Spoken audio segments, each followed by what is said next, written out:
আপনারা ভাবলে অবাক হয়ে যাবেন, আজকে আফগানিস্তানের মতো দেশ, যেই দেশে সমগ্র সম্পূর্ণ মুসলমান মানুষরা বসবাস করে, ইসলাম ধর্মের মানুষ বসবাস করে, তারা ভারতবর্ষে এসে, আমি কদিন আগে খবরের কাগজে দেখলাম, তারা আফগানিস্তানের মাটিতে একটা ভগবান শিবের মন্দির বানাবে বলে কথা দিয়ে গেছে।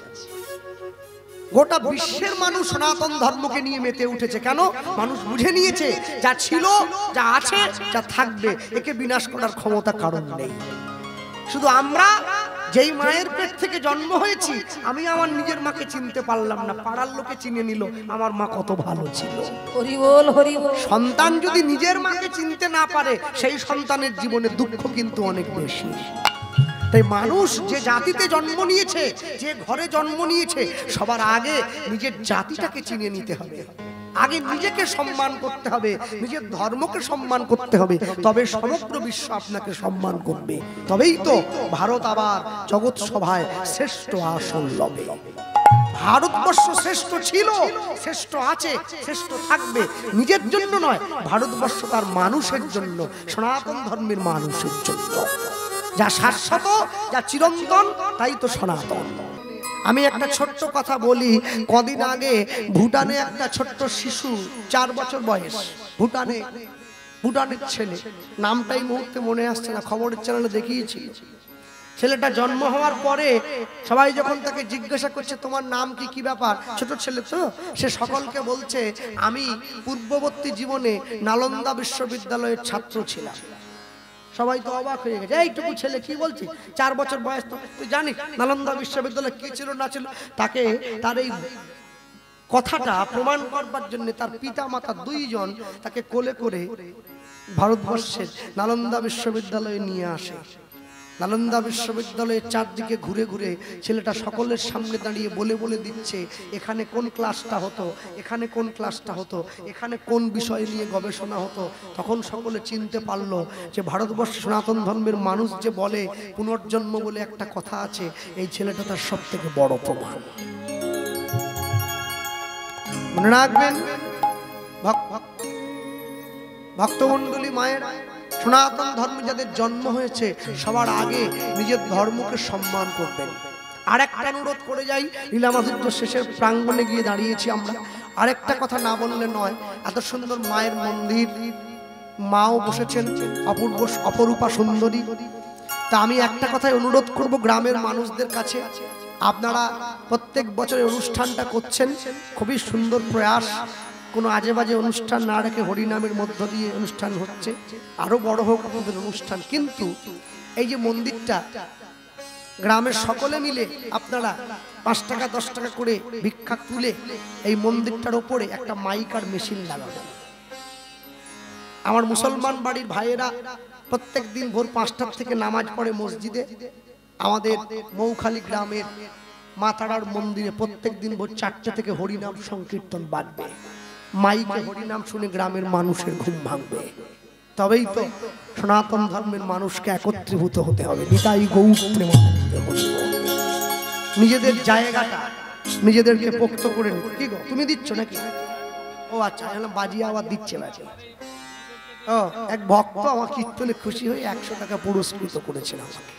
হ্যাঁ, ভক্তমণ্ডলী, ভক্তিমতী মায়েরা নিয়ে গিয়ে যখন দাঁড়ালো, যখন গোপাল সিংহ টাকা নিয়ে মদন মোহনকে ছাড়াবার জন্য গেল, গোকুল মিত্র একই রকমের দেখতে 100 মদন মোহনকে বানিয়ে তার মধ্যে আসল ঠাকুরটা বসিয়ে রেখে দিল। গোপাল সিংহ চিনতে পারলো না, তো নকল ঠাকুরটা কোলে নিয়ে বাড়ি যাচ্ছে। পথের মাঝে দৈববাণী হলো, গোপাল সিংহ আমি আসল নয়, প্রভু চিহ্ন কি করে, ফিরে যাও। প্রত্যেকটি মদন মোহনের নাসিকার সামনে তুলে ধরবে, যে মদন মোহনের নিঃশ্বাস বইবে জানবে সেটি আমি, তার মধ্যে প্রাণ আছে। গোপাল সিংহ ফিরে এসেছে, প্রত্যেকটি মদন মোহন নাসিকার সামনে তুলে ধরে আসল মদন মোহনকে চিনে নিয়ে এইবারে কোলে নিয়ে নিজের ঘরে ফিরে গেল। সেই মদন মোহন আজও পর্যন্ত মন্দিরের দরজায় বসে আছে। আর যখন ওই মদন মোহনকে কোলে নিয়ে ফিরে যাচ্ছে, ওই যে ছোট্ট করে একটু বলে দিই আমরা, কোলে নিয়ে ফিরে যায়, ব্রজের কালুরে কোন দুঃখে তুই রাজা হলি, দ্বারকাপুরে ব্রজের কানুরে অনুধ্বনি হরিব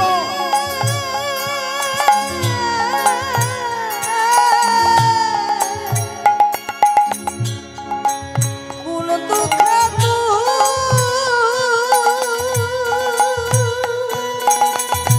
রাজা হলি দ্বারকাপুরে ব্রজের কানুরে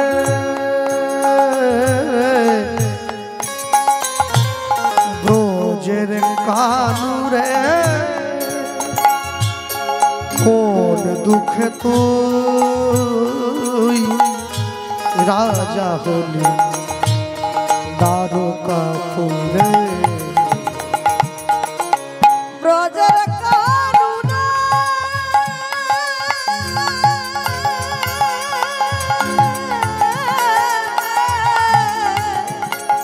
ভক্তমণ্ডলী ভক্তিমতী মায়েরা যারা বসে আছেন এই স্থানে দক্ষিণ 24 পরগনার মাটি আমি শুধু মনে করিয়ে দেব আপনাদের এই মাটি যেমন খুন খারাপি হয়, যেমন অন্যায় হয়, যেমন অধর্ম হয়, তেমন ধর্মও আছে। ধর্ম আছে, তা না হলে ফাল্গুন চৈত্র মাসে 10টা করে দলের হরিনাম লোকে মাদুরের মধ্যে বসে শুনতো না। পরপর দল উঠছে নামছে, উঠছে নামছে, মানুষ বসেই আছে। বাড়ি যায়, দুটো খায়, আবার এসে বসে। আর মেদিনীপুরে চলুন, যত বেলা কীর্তন হবে অত বেলা খেতে দিতে হবে। এক বেলা না খাইয়ে দল তুলে দেবেন, আসর ফাঁকা হয়ে যাবে, কেউ নাই। বলে বাড়িতে খেয়ে তোর বাড়িতে হরিনাম জীবনে শুনতে যাবো। ব্যবস্থা খাওয়ার পর মনে রাখবেন সব সময়ের জন্য। তাও আবার কীর্তন শুনতে শুনতে ওদিকে ঘুরে ফিরে কোটায় পঙ্গত দিবি, 12টা বাজলো দে। দক্ষিণ 24 পরগনা ব্যতিক্রম। আমি এমনও হরিবাসরে গান করেছি আপনাদের এখানে, ওই জামতলা হরিবাসরে ছোট কীর্তন আছে। মানুষ পুটুলিতে করে মুড়ি নিয়ে এসে বসেছে, সুন্দরবন থেকে এসেছে, মুড়ি এনেছে। তাহলে মুড়ি বলছে মুড়ি খাবো আর হরিনাম শুনবো। ভাবতে পারছি কম কথা নেই। এটা মহাপ্রভু এসেছেন এই জেলায় বারুইপুরে অনন্ত আচার্য ব্রাহ্মণের ঘরে। মহাপ্রভু ছিলেন 2 দিন, স্নান করলেন ভৈমী একাদশীর দিন, সদাব্রত ঘাট এখনো আছে, আমরা কীর্তন গাই ওইখানে। মহাপ্রভু স্নান করেছেন ওইখানে, মনে রাখবেন। এখনো পর্যন্ত জয়নগর বলে জায়গাটার নাম যেখানে হয়, এখানে মোয়া বিখ্যাত গোটা পৃথিবীতে।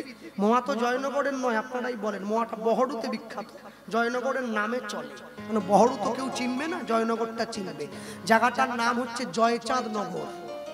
চাঁদ সদাগরের সপ্তডিঙা ডুবে গিয়েছিল ওই জায়গাটায়। আর যে জায়গায় চাঁদ সদাগর 100 মনসা প্রতিমা তুলে বাহাতে করে ফুল ছুঁড়ে দিয়েছিল, সেই জায়গাটার নাম হচ্ছে দক্ষিণ বারাসত। এই জয়নগরের আগে একটা জায়গা আছে রথতলা বলে, ওখানে রাধাকৃষ্ণের মন্দির আছে। প্রতি বছর রাস পূর্ণিমায় অনুষ্ঠান হয়। প্রত্যেক বছর রাস পূর্ণিমার দিন মধ্যরাত্রে রাধা গোবিন্দের মন্দিরের পাশে একটা শুকনো কদম গাছ আছে। শুকনো কদম গাছের ডালে দুটো কদম ফুল ফোটে। ফুল দুটো পেড়ে এনে রাধা গোবিন্দের চরণে দেয়া হয়, তারপরে অনুষ্ঠান শুরু হয়। কে বলেছে ভগবান নেই? যারা যুক্তি দিয়ে ভগবান খোঁজে তাদেরকে দেখাবেন এগুলো, তবে তারা বুঝবে, নাহলে বুঝবে না। হ্যাঁ, কেন জানেন? নিন্দুকে স্বভাবই হচ্ছে নিন্দা করে যাওয়া। নিন্দুক কোনোদিন গুণগান গাইতে জানে না, যার জন্য নিন্দুক কোনোদিন উচ্চ আসনে পৌঁছাতেও পারে না। সব সময় জানবেন দক্ষিণ 24 পরগনা আমাদের দেশপ্রেমিক কানাইলাল ভট্টাচার্যের বাড়ি জয়নগর, এই দক্ষিণ 24 পরগনা, এমনি নয়। সেই জেলার মানুষ আপনারা। মহাপ্রভু ভক্তির বীজটা পুঁতে রেখে গেছেন, আপনারা তুলে ভাগ করে নিচ্ছেন। একটু যত্ন করে করুন, যত্ন করে করুন। অনেক অনেক ব্যক্তিগত হরিবাসরে গিয়ে দেখেছি, কীর্তন চলছে, মাঝখানে বাড়ির মালিক সবার জন্য চা পাঠিয়ে দিয়েছে কাপে কাপে। হরিবাসরে নেশার জিনিসটা দেয়া যেমন বর্জনীয়, এটা যেমন ঠিক, সেই সঙ্গে এটাও ঠিক, মানুষকে ঘুম ভাঙাবার জন্য তিনি চায়ের ব্যবস্থাও করেছেন। মানুষের চা খেয়ে ঘুম কাটুক, হরিনাম কানে যাক। আমি উদ্দেশ্যটা বলছি, মনে রাখবেন, এই হৃদয় আপনি কিন্তু সব জেলায় দেখতে পাবেন না। আমি সব জেলা ঘুরে গান করি, একবারে কোচবিহার থেকে সুন্দরবন পর্যন্ত সমস্ত জেলা, কত জায়গা পাবেন, কিন্তু এই ভালোবাসা সব জায়গায় পাবেন না। তবে দক্ষিণ 24 পরগনা কীর্তনও বেশি, দক্ষিণ 24 পরগনা শ্রোতাও বেশি, আবার দক্ষিণ 24 পরগনা ভোটের আগে বডিও পড়ে সব থেকে বেশি, থানায় আসামির সংখ্যাও সব চাইতে বেশি, হসপিটালে রোগীর সংখ্যাও সব চাইতে বেশি। মানে কি বলুন তো, মানুষ মদও খায় আর কীর্তনও করে, এ হচ্ছে জ্বালা। এই জ্বালা বড়, ওটা করলে হবে না। যে কদিন গ্রামে হরিনাম হবে সে কদিন বাড়িতে গ্রামে মাছ মাংস ঢোকাবেন না, একেবারে প্রতিজ্ঞা করে। নগর কীর্তন হয়ে গেল, তাই গৌর বেরিয়ে চলে গেল, এবারে মেয়ে জামাইকে বসিয়ে খাওয়ান না, 2 হাত কেন 4 হাত দিয়ে খাক, আটকাচ্ছে কে? হরিনাম চলাকালীন করা যাবে না, একটু নিজেদেরকে রুচিটার পরিবর্তন করতে হবে। আমি এই কথাটাই বলবো সব সময়, এই কথাটাই বলবো, রুচির পরিবর্তন করতে হবে। রুচির পরিবর্তন করুন, দেখবেন আপনি ভালো আছেন, আপনার পাশাপাশি মানুষজনও ভালো আছে। মানছি আমার বড় গাড়ি বাড়ি হয় নাই, অনেক সম্পত্তি হয়নি, কিন্তু আমি শান্তিতে আছি, এটা তো বলতে পারি। শান্তি আলাদা, গাড়ি বাড়ি আলাদা। বিরাট বড় পালঙ্কেশ যদি ঘুমই না ধরলো, ও পালঙ্কেশ আর মূল্য কি আছে? মাদুর পেতে যদি ঘুম ধরে আনন্দে, ওটাই তো শান্তি। এই শান্তিটার দরকার। তাই জন্য সব সময় হাসি মাখা বদনে, ছলো ছলো নয়নে, হাসি মাখা বদনে, ছলো ছলো নয়নে, আনন্দ কাননে মন রহুয়নি মাত। হরি বলো, হরি বলো মনে রে আমার, হরি হরি বল, হরি বলো মন রে আমার, হরি বলো, হরি বলো মন রে আমার। হাসি মাখা বদনে, ছলো ছলো নয়নে, ওই নয় হাসি মাখা বদনে, ছলো ছলো নয়নে, হাসি মাখা বদনে, ছলো ছলো নয়নে, ওই নয় হাসি মাখা বদনে,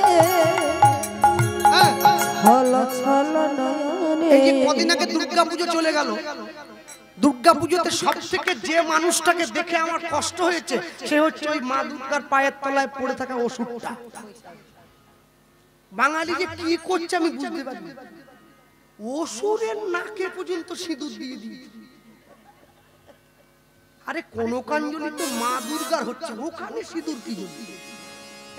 কানে একটা ধূপ দিয়ে দিয়েছে, চুলে একটা ধূপ, ও চুলে ধূপ দিয়েছে, মিষ্টি আর জাগানো ঠুসে দিচ্ছে।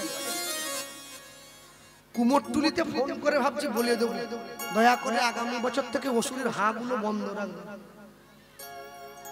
অসুরকে পর্যন্ত কোন কাঞ্জলি করছে, ভাবতে পারছে? বাঙালি পুজো করতেছে হাসি মাখা বদনে, ছলো ছলো নয়নে, ওই নয় হাসি মাখা বদনে, ছলো ছলো নয়নে, আনন্দ কাননে মন আনন্দে কাননে মন রহুয়নি বার। হরি বল, হরি বল, উলুধ্বনি,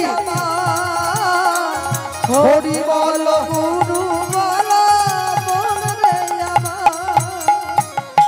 গতি নাই, গতি নাই হরি নাম ছাড়া, কণ্ঠ ভরিয়া গাও হইয়া আত্মহারা। গতি নাই, গতি নাই হরি নাম ছাড়া,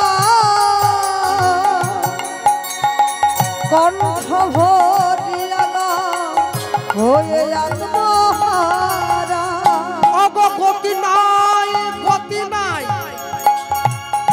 হরি নাম ছাড়া কণ্ঠ ভরিয়া গাও হয়ে আত্মহারা গতি নাই গতি নাই হরি নাম ছাড়া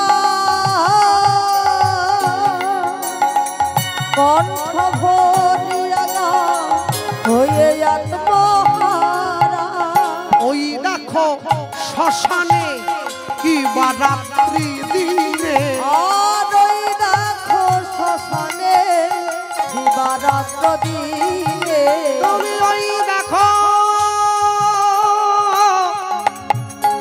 শ্মশানে কি বা রাত্রি দিনে আর ওই দেখো শ্মশানে দিবারাত্র দিনে পুড়িতেছে মানুষে পুড়িতেছে মানুষে পুড়িতেছে মানুষে যত অহংকার হরি বল হরি বল হরি হরি বল হরি বল হরি বল মন রে আমার হরি বল হরি বল মন রে আমার কেউ তো কারো নয় এ কথাটা সত্য তুমি ভেবে দেখো মন সবই যে অনিত্য কেউ তো কারণ এ কথাটা সত্য ভেবে দেখব এ কথাটি সত্য এই যে মরে যাওয়ার পরে ছুটে এসেছে বাড়ির লোক সকলে মিলে বলছে এই যে এতদিন কীর্তন করেছে এই যে জামাগুলো ধুতিগুলো পরে গাইতো ওগুলো দাও ওগুলো বাড়িতে রাখা যাবে না কারণ ওগুলো মনে রাখলে একটা মনে পড়ে আর কি স্মৃতি আছে তো আর মরার ছোঁয়াও আছে এগুলো দিয়ে দাও যে খাটে শুয়ে ঘুমোতো খাটটা থাকবে বিছানাগুলো দিয়ে দাও কেন শাল কাঠের পালঙ্ক দাম আছে তা বললো ওটাতে দোষ নেই বলে না গঙ্গার জল ছিটি দিয়ে শুদ্ধ হয়ে যাবে আচ্ছা ঠিক আছে তাহলে আলমারি ফ্রিজ টিভি বলে তো দোষ হয় না থাক হঠাৎ করে পাড়ার লোকে বলছে আচ্ছা গোপাল যে মরিয়ে গেল ওর হাতে যে সোনার আংটি ছিল এই সোনার দোষ নেই খুলে নে খুলে নে ওর জামা কাপড়ের দোষ হলো সোনায় দোষ নেই যে খাটে শুয়ে মরেছে বিছানাটা দোষ হয়ে গেছে খাটটার দোষ নেই মরার পরে কি দেয় যেন ফুটো কলসি গোটাও দেয়নি ফুটো দেয় একটা ফুটো কলসি পাওয়ার জন্য এত মারামারি আর মানুষ তো বেঁচে থাকতে থাকতে ডেথ সার্টিফিকেট কিনে নিয়েছে আমি এলআইসির কথা বলছি বেঁচে থাকলে 20 লাখ মরে গেলে 40 প্রত্যেক দিন আমার গিন্নি একবার করে বের করে আলমারি থেকে ডেট দেখতেছে ঠাকুরকে ফুল দাও ওকে তুলে নাও ও উঠে গেলে আমি 40 পাবো গোপাল কৃষ্ণ পাল অনেক পাওয়া যাবে টাকা কি পাওয়া যাবে পয়সা দিয়ে মরণ কিনে ঘরে জমা করছে চিন্তা করছে এই হচ্ছে আমরা মনুষ্য জাতি কেউ তো কারণ হয় এ কথাটা সত্য তুমি ভেবে দেখো মন সবই যে অনিত্য কেউ তো কারণ এ কথাটা সত্য ভেবে দেখব সবই যে অনিত্য ওই দেখো তোমার বন্ধু তো দিতেছে ভব সিন্ধু ওই দেখো তোমার বন্ধু ধরিতেছে ভব সিন্ধু তুমি ওই দেখো তোমার বন্ধু তো দিতেছে ভব সিন্ধু ওই দেখো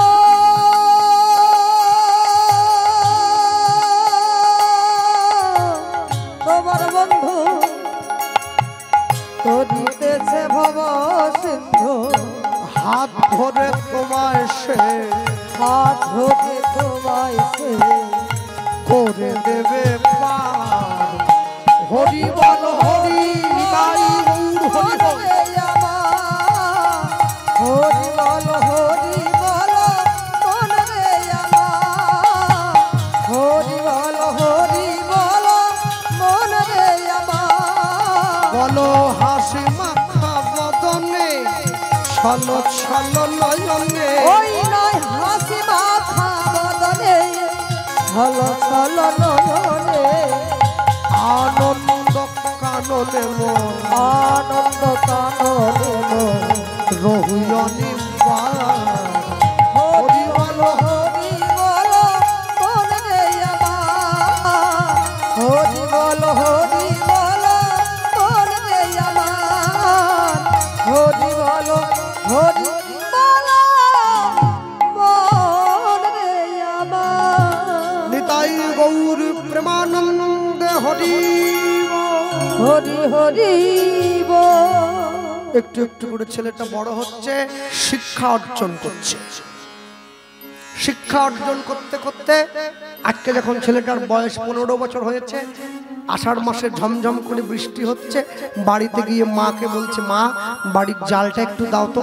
মা বলে, জাল নিয়ে কি করবি? বলছে, নদীতে যাব জাল ফেলার জন্য। বাঁকুড়া জেলায় ঢুকতে গেলে একটা নদী পড়ে, যে নদীটার নাম হচ্ছে বাঁকা নদী, এখনো আছে। ওই নদীর উপরে একটা ব্রিজ পড়ে, ওর নাম শিলাবতী ব্রিজ, গোপাল সিংহের মায়ের নামই হয়েছে। সেই নদীতে জালটা নিয়ে গিয়ে ফেলেছে। যখন ফেললো, জাল ফেলতে গিয়ে কি দেখলো? প্রথমবারেতে জাল জলেতে ফেলিল, জলেতে ফেলিল চন্দন মাখা তুলসী পত্র জালেতে উঠিল, জলেতে উঠিল দ্বিতীয়বারেতে জাল জলেতে ফেলিল, জলেতে ফেলিল শঙ্খ ঘণ্টা পঞ্চ প্রদীপ জালেতে উঠিল, জলেতে উঠিল তৃতীয়বারেতে জাল জলেতে ফেলিল, জলেতে ফেলিল চার খণ্ড ইটের টুকরো জালেতে উঠিল, জলেতে উঠিল তিনবারের বার জাল ফেলে 4টে ইটের টুকরো পেয়েছে, শ্যাওলা পড়ে গেছে। বাড়িতে নিয়ে গিয়ে বাবাকে বলছে, বাবা ইটের টুকরোগুলো ভালো করে ধুয়ে একটা তুলসী মঞ্চ বানিয়ে দাও, আমি প্রত্যেকদিন তুলসীতে জল দেব। অনেকে আবার বলে, না না না, এই বয়স থেকে ছেলে মেয়েকে তুলসীতে জল দিলে হবে না। কেন? ওরা যদি সাধু হয়ে যায়, তুলসীতে জল দিলে ছেলে সাধু হয়ে যাবে। তেলের শিশির ভাঙলো বলে কুকুর পরে রাগ করো, তোমরা যেসব বুড়ো খোকা ভারত ভেঙে ভাগ করো। মালিকের হাত থেকে চায়ের কাপ পড়ে ভাঙলে মালিক বলে কোম্পানি ভালো না, কর্মচারীর হাত থেকে পড়ে ভাঙলে বলে সামনের মাসের বেতন থেকে 50 টাকা বাদ যাবে, তখন কোম্পানি ঠিক আছে। তুলসী গাছে জল দিলে কেউ সাধু হয় না, মনে রাখবেন, সাধু হওয়া এত সহজ নয়। তাই যদি হতো না, তাহলে দেশের চোর কমে যেত, সাধু বেড়ে যেত। দেশের সাধু কমে গেছে, চোর বেড়ে গেছে। যে চোরটা আমাদের রান্নাঘরের তালা ভেঙে, রান্নাঘরের বাঁশের দরজা ভেঙে একটা আলু ভাজা একটা রুটি চুরি করে, তাকে আমরা দড়ি দিয়ে বেঁধে রেখেছি, থানায় খবর দিয়েছি, পুলিশ আসছে। একটু আলু ভাজা একটা রুটি চুরি করেছে না চোর। আর যে চোরটা কলমের খোঁচা দিয়ে দেশের সম্পত্তি চুরি করে, সে যখন আমার গ্রামে আসে রজনীগন্ধার মালা পরে, আসুন বাবু আসুন। চোরের সংজ্ঞাটা চিনে নিতে হবে তো। সবাই চোর হতে পারবে না। ভক্তমণ্ডলী, ভক্তিমতী মায়েরা মনে রাখবেন, পৃথিবীতে প্রত্যেকটা জীবনের লক্ষ্য আছে, প্রত্যেকটা জীবের লক্ষ্য আছে। নেই? শিশুর দেখি যে লক্ষ্য মাতৃদুগ্ধ পানে, মাতৃদুগ্ধ পানে ওই মাতালের লক্ষ্য দেখো মদের সন্ধানে, মদের সন্ধানে বানরের লক্ষ্য শুধু ফলের বাগান, ফলের বাগান শকুনের লক্ষ্য শুধু ভাগাড়ের সন্ধান, ভাগাড়ের সন্ধান। শিয়ালের লক্ষ্য মরা নিয়ে টানাটানি, মোড়া নিয়ে টানাটানি। ওই নিন্দুকের লক্ষ্য দেখি পর নিন্দা গ্লানি, পরনিন্দা গ্লানি। সতী খুঁজে বুঝিবারে পতির চরণ, পতির চরণ। অসতীর লক্ষ্য হরে কিসে পরের মন, কিসে পরের মন। এই জগতে বারে বারে যেদিকেতে চাই, যেদিকেতে চাই। পৃথক পৃথক লক্ষ্যের মানুষ দেখিবারে পাই, দেখিবারে পাই। কারো লক্ষ্য উচ্চ কারো নিচ অতি ঘৃণ্য, অতি ঘৃণ্য। কেহ বা বিদ্রুপের পাত্র, কেহ ধন্য ধন্য। কেহ ধন্য ধন্য বলিবানি। যার লক্ষ্য আমার রাধা গোবিন্দের রাঙা চরণ দুখানি। চরণ জীবনের লক্ষ্যটা থাকতে হবে সেই দিকে। আপনি যাই করুন না কেন, লক্ষ্য যদি সঠিক থাকে, লক্ষ্য বস্তু একদিন না একদিন আপনার কাছে এসে ধরা দেবে। ভক্তমণ্ডলী, ভক্তিমতী মায়ের যখন 3 বারের বেলা জাল ফেলে 4টে ইটের টুকরো পেয়েছে, ইটের টুকরোগুলো বাবাকে এনে যখন দিল, বাবা যখন সেই ইটের টুকরো পরিষ্কার করতে গেল, দেখছে কি এগুলো ইটের টুকরো নয়, একটা একটা স্বর্ণখণ্ড পেয়েছে আমার ছেলে। যে খায় চিনি যোগায় চিন্তামণি। এমনও বাড়িতে কীর্তন হয়েছে, যেই বাড়িতে থাকার জায়গা সেই বাড়ির বাবু মুদিখানার দোকান থেকে মুদিখানা বাজার ধার করে নিয়ে এসেছে, পয়সা নেই, তবু দল খাওয়াবো।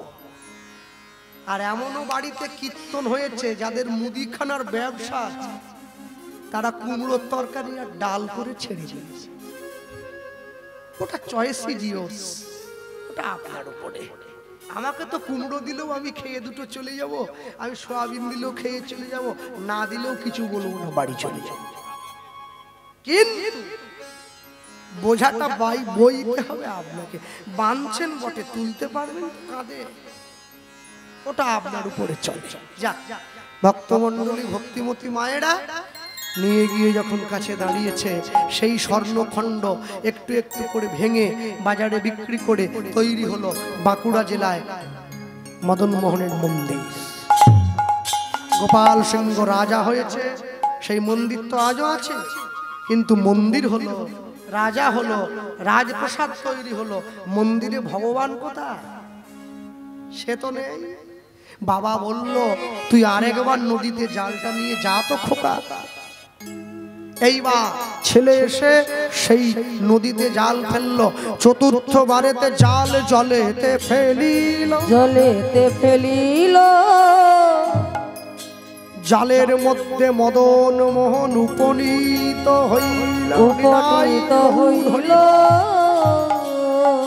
সেই মদন মোহনকে কোলে নিয়ে বাড়িতে ফিরে এসেছে। দেখবেন এই যে বয়স্ক মায়ের রাত্রি বাড়ছে, 10টা বাজতে চললো, বয়স্ক মায়ের ঠাকুমারা উঠে আস্তে আস্তে এবারে বাড়ির দিকে রওনা দিচ্ছে। কিন্তু যখন যাত্রা হয়,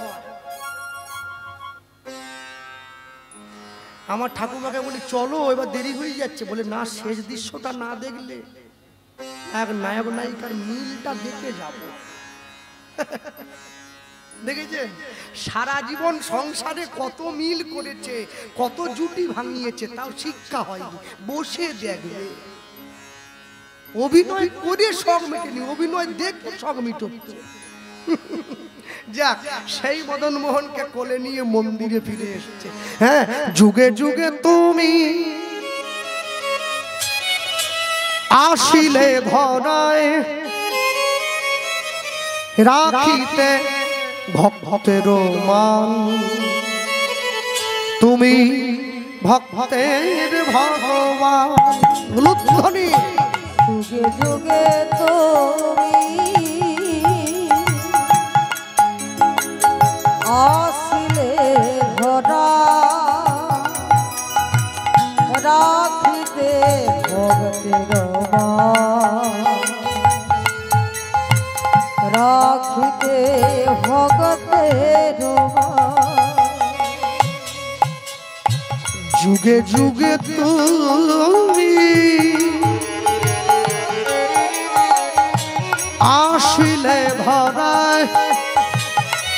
রাখিতে ভক্তের মান তুমি ভক্তের ভগবান। হরি বল। যুগে যুগে তুমি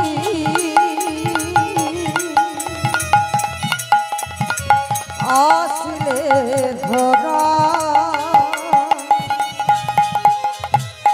রাখিতে ভক্তের মান তুমি যুগে যুগে ভক্তের ভগবান।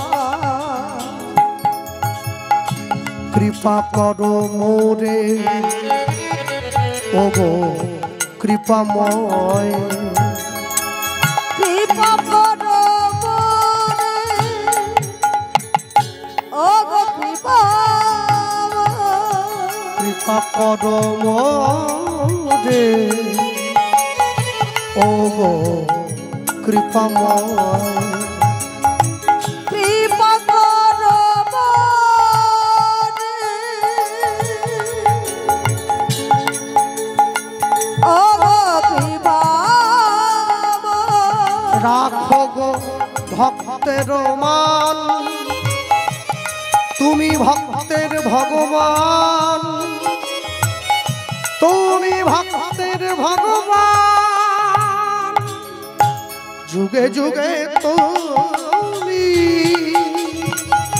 আসিলে ধরায় রাখিতে ভক্তের মান তুমি ভক্তের ভগবান। যুগে যুগে তুমি আসলে ধরা তুমি ভগতে রাখিতে ভক্তের মান তুমি ভক্তের ভগবান। যুগে যুগে তুমি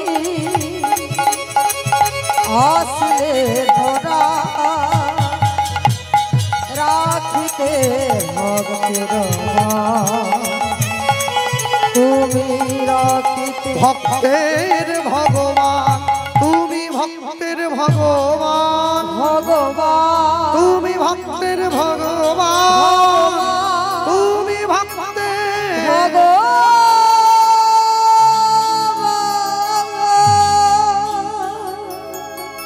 গোপাল সিংহের পূর্ণ বিশ্বাসে গোপাল সিংহের ভালোবাসায় সেই মন্দিরের মদন মোহন মন্দিরের মধ্যে চোখ মেলে দাঁড়িয়েছে। গোপাল সিংহ প্রভু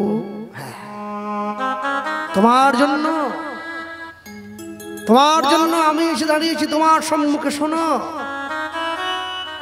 ডাকার মতো ডাকলে পরে সে কি ঘরে রইতে পারে? ভগবান এসে দাঁড়িয়েছেন। একদিন দুদিন তিন দিন চার দিন পাঁচ দিন ছদিন গোপাল সিংহের ভালোবাসায় ভগবান পরিপ্লুত আপ্লুত হলেন। আর এই যে আপ্লুত হয়েছেন, এই আপ্লুত হওয়ার পর একদিনকে ভগবান যখন মন্দিরের সেবাতে গোপাল সিংহ মগ্ন হয়ে আছে, নিমজ্জিত হয়ে আছে, হঠাৎ করে মন্দিরের মধ্যে দাঁড়িয়ে মন্দিরের দরজার বাইরে দাঁড়িয়ে মন্ত্রী ডাক দিচ্ছে, মহারাজ দরজা খুলুন, দরজা খুলুন মহারাজ। ছুটে গিয়ে দরজাটা খুলে দিয়েছেন। আর যখন ছুটে গিয়ে দরজাটা খুলে দিয়েছেন, দরজাটা খোলা মাত্রই মন্ত্রী গোপাল সিংহের সম্মুখে দাঁড়িয়ে বলে উঠলেন, মহারাজ পাশের রাজ্যের রাজা আমাদের রাজ্যটা আক্রমণ করেছে। ভগবান যখন এই কথা জানতে পারলেন, আমার ভক্তকে রক্ষা করতে হবে, কামান কাঁধে নিয়ে ওই মন্দিরের মদন মোহন দাঁড়িয়ে পড়েছেন বাঁকুড়া লালবাগের উপরে যুদ্ধ করবার জন্য। যে কামান কাঁধে নিয়ে ভগবান যুদ্ধ করেছিলেন, সেই কামান আজও পর্যন্ত রাখা আছে বাঁকুড়া বিষ্ণুপুরে মা ছিন্নমস্তা মন্দিরের সামনে, গেলে দর্শন করবে। কামানটার নাম হচ্ছে দল মাদল কামান। কামানটি বানিয়েছে জনার্দন কর্মকার নামে একজন মিস্ত্রি। ইংরেজ সরকার চলে যাওয়ার আগে এখান দিয়ে তোপটা দাগা হতো, মুখটা সিল করে দিয়ে যাতে কেউ ব্যবহার করতে না পারে। সেই মন্দিরের ক্লান্ত মদন মোহন ফিরে আসছেন যুদ্ধ করে, একা হাতে সমস্ত সৈন্যকে পিছু হটিয়ে দিয়ে। পথে ভগবানের খুব বড় ক্ষুধা পেয়েছিল, কেশব গোয়ালা নামে এক দইয়ালার কাছ থেকে ভগবান হাত পেতে দই খেয়েছেন।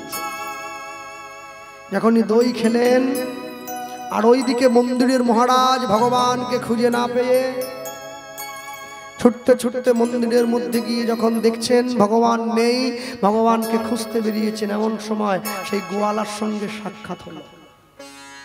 আর যখনই গোয়ালার সঙ্গে সাক্ষাৎ হয়েছে, গোয়ালার সঙ্গে সঙ্গে দাঁড়িয়ে মহারাজকে বলছেন, মহারাজ আপনার কাছে দইয়ের দাম পাবো, দইটা দিন। মহারাজ বলছে, আমি দই নিয়েছি। বলছে, আপনার মন্দিরের ছেলে এসে দই খেয়ে গেছে। আমার ছেলে? আমি তো বিয়েই করি। সে কি নাম যে বললো মদন মোহন সিংহ, যেই কথা বলেছে সঙ্গে সঙ্গে গোপাল সিংহ ছুটে গিয়ে দেখতে পেল মন্দিরের মধ্যে ভগবান দাঁড়িয়ে আছেন, ভগবানের ঠোঁটের কোনায় দইয়ের দাগ লেগে আছে। সেই কেশব গোয়ালার মৃত্যু হলো। কেশব গোয়ালা জন্ম হলো বাগবাজারের জমিদার গোকুল মিত্র রূপে। আর ওইদিকে দিনার দায়ে বিষ্ণুপুর তখন একদম অচল অবস্থায় গিয়ে ঠেকেছে। ওই মন্দিরের ভগবানকে গোপাল সিংহ নিজের বন্ধু বেশে এই জমিদার গোকুল মিত্রের কাছে বন্ধক দিয়ে টাকা নিয়ে গিয়ে নিজের রাজ্যকে দেনামুক্ত করেছে। যখনই গোপাল সিংহ এই ভগবানকে বন্ধক দিতে এলেন, গোকুল মিত্র কোলে নিয়ে চিনে নিয়েছেন, এ তো আমার সেই পূর্ব জীবনের